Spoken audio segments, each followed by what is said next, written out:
Setelah sebelumnya kita ditunjukkan di mana kelompoknya Light yang beranggotakan Gold dan Nemumu sampai di sebuah pulau Oni, mereka di sana melihat Putri Miko dan Ayame sedang tidur pulas di sebuah rumah tradisional.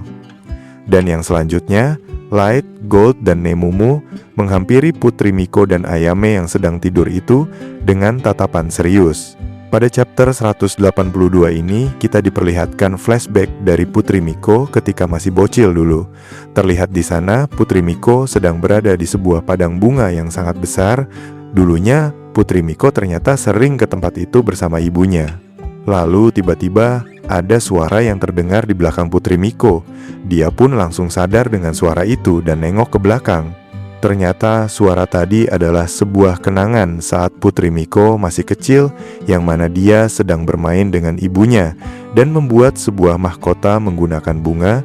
Saat kecil, Putri Miko terlihat sangat bahagia dan sangat dekat dengan ibunya. Momen itu membuat Putri Miko sedikit sadar kalau ini semua adalah mimpi semata. Putri Miko kecil di sana juga terlihat memberikan bunga semanggi berkelopak 4 dan memberikannya kepada ibunya. Hal itu dilakukan karena Putri Miko kecil sangat menyayangi ibunya, dan bunga itu sebagai lambang dan doa agar ibunya selalu bahagia selamanya. Putri Miko kecil lalu memeluk ibunya dengan disertai Sin, di mana ada kertas dengan 2 daun semanggi berkelopak 4. Di sana dijelaskan lebih lanjut kalau ketika Putri Miko kembali ke kastil, kami akan menjadikannya sebagai sebuah penanda buku. Hal itu ternyata dilakukan karena Putri Miko dan ibunya sangat menyukai membaca buku.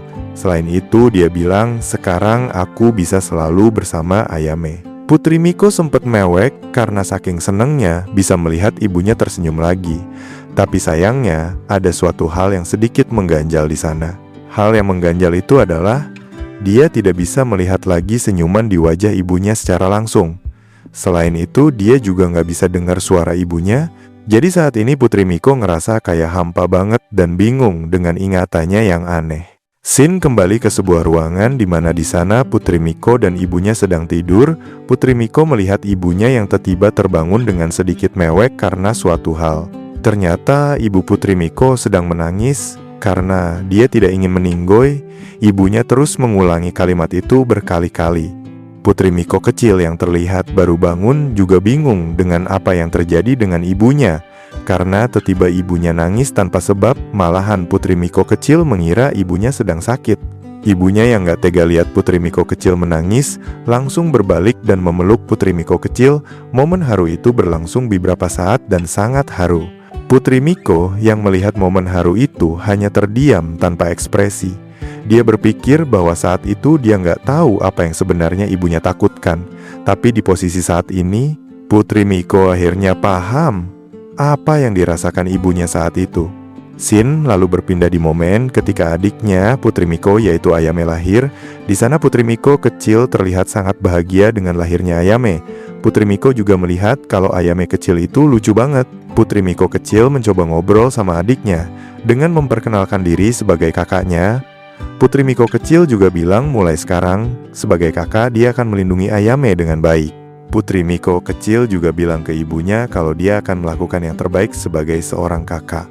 Namun sayangnya, Putri Miko tidak bisa mengingat percakapan dengan ibunya dulu. Bahkan wajahnya juga ngeblur dalam ingatan Putri Miko. Yang Putri Miko tahu adalah ibunya tersenyum dan bilang, sebagai kakak, lindungilah Ayame dan tetaplah bersamanya sebagai keluarga. Tapi setelah insiden yang menewaskan ibunya, Putri Miko berjanji untuk melindungi Ayame dengan serius, hingga akhirnya saat ini dia resmi diangkat sebagai Putri Miko. Sin lalu menampilkan sebuah cahaya terang muncul di sekitaran Pulau Onijima. Putri Miko akhirnya belajar tentang peran sesungguhnya dari Putri Miko. Peran pentingnya untuk negeri ini, atau betapa beratnya beban yang harus ditanggung oleh seorang Putri Miko. Putri Miko dalam hati berpikir kalau dia sebenarnya pengen lari aja dan membuang segalanya. Tapi jika dia lari, bukan hanya Onijima, tapi seluruh dunia akan hancur. Dan suatu hal yang pasti, yang menjadi penerus Miko selanjutnya udah pasti adiknya sendiri yaitu Ayame. Dia akan dipaksa untuk menanggung beban yang amat besar ini. Putri Miko tidak bisa membiarkan semua alur buruk ini terjadi begitu saja. Dia bersumpah gak akan membiarkannya. Sebelum lanjut videonya, Mimin mau kasih pengumuman dulu nih boy. Jadi video kali ini disponsori oleh Real Rabbit, brand distro asal Yogyakarta. Real Rabbit menyediakan kaos distro dengan kualitas yang bagus, desain gak kaleng-kaleng, dan yang pasti harga yang terjangkau boy. Nah, buat kalian yang mau beli kaosnya, Mimin udah taruh linknya di deskripsi ya. Wahai rakyat Animanga ID yang berbahaya, pada belilah kalian semua, buktiin kalau community kita solid. Saya selaku yang mulia Raja Kegelapan bangga sama seluruh rakyatku yang setia dan solid. Oke, kita lanjut lagi videonya ya boy. Scene lalu berpindah ke kamar tidur lagi, di mana Light, Gold, dan Nemumu sudah berada di sana dari tadi. Mereka bertiga menyapa Putri Miko Yotsuha dan menanyakan apakah dia tadi lagi mimpi buruk. Putri Miko yang kaget karena tiba-tiba ada orang lain di dalam kamarnya langsung bangun. Dia langsung melikir ke arah adiknya yang masih ngiler. Putri Miko menanyakan apakah kalian itu dari Black Cloud dan apa sebenarnya yang kalian lakukan di sini. Putri Miko dengan tengil bilang kalau jangan-jangan mereka itu terpesona oleh Putri Miko dan diam-diam menyusup di malam hari. Putri Miko mencoba mengusir mereka keluar dari kamarnya saat itu juga. Light dengan tengil juga nimpalin kalau Putri Miko benar dan langsung minta maaf karena masuk ke kamar Putri Miko tanpa izin. Light ngejelasin kalau dia kesini karena kemungkinan aja bisa terjadi penculikan terhadap Putri Miko, dan Light pengen menyelesaikan semua itu secepat mungkin. Light ngasih tahu ke Putri Miko kalau adiknya udah dibuat tidur nyenyak dengan sihir mereka dan gak akan kebangun. Light juga melanjutkan kalau ruangan ini juga sudah menjadi kedap suara, jadi mau ada sound horeg juga nggak akan kedengeran sampai keluar. Jadi silahkan bicara tanpa khawatir ada yang nguping. Putri Miko bilang kalau Light itu terlalu baik, tapi mendengar itu Light menjelaskan kalau dia bisa berjanji kedatangannya itu bukan untuk menyakiti Putri Miko atau adiknya.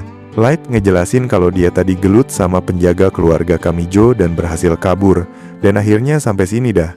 Light bilang kalau Putri Miko dan adiknya lagi diculik, mereka bisa ngebantu untuk melarikan diri. Namun, Light nambahin, tapi apakah kalian benar-benar lagi diculik? Light lanjut ngoceh kalau kejadian ini adalah jebakan kalian. Maka Light akan melaporkannya ke Guild Petualang bahwa negara Onijima membuat permintaan palsu. Mendengar gertakan itu, Putri Miko mikir diem bengong, kayak yang lagi dengerin alur cerita ini. Di sana Putri Miko dengan formal meminta maaf karena telah menyusahkan timnya Light karena permintaan itu. Putri Miko bilang karena mereka berhasil kabur dari jebakan keluarga Kamijo itu, Putri Miko mikir kalau sepertinya Light tidak menggunakan nama Putri Miko sebagai tameng. Putri Miko akhirnya menjelaskan semuanya secara detail sekarang, dimulai dari semua ini adalah hal yang belum diketahui oleh publik, tapi akan dipaparkan pada pertemuan 9 negara nantinya. Jadi sebagai pemimpin Onijima, Putri Miko akan segera pulang kembali untuk bertemu dengan ini dari pulau untuk melakukan diskusi sebelum pertemuan itu dilaksanakan.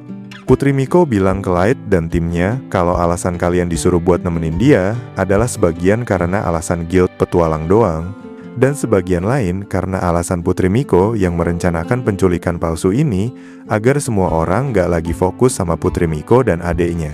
Tapi yang di luar Nurul adalah Putri Miko nggak nyangka kalau klan Kamijo akan bertindak sejauh ini dengan menyerang Light dan timnya. Sekali lagi, di sana Putri Miko meminta maaf dengan tulus.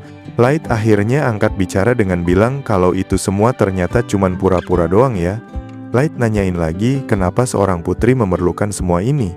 Putri Miko terdiam sebentar dan menghela napas. Putri Miko menjelaskan kalau itu semua karena kalau Putri Miko dan Ayame menghilang karena diculik, Putri Miko berharap seluruh negeri akan bingung dengan semua itu. Putri Miko juga mikir kalau penyihir dari Giant Tower maksudnya adalah Ellie ya boys. Kalau Ellie datang ke pulau ini, maka Putri Miko bisa bergerak dengan mudah. Light yang mendengar alasan itu semua menjadi kaget.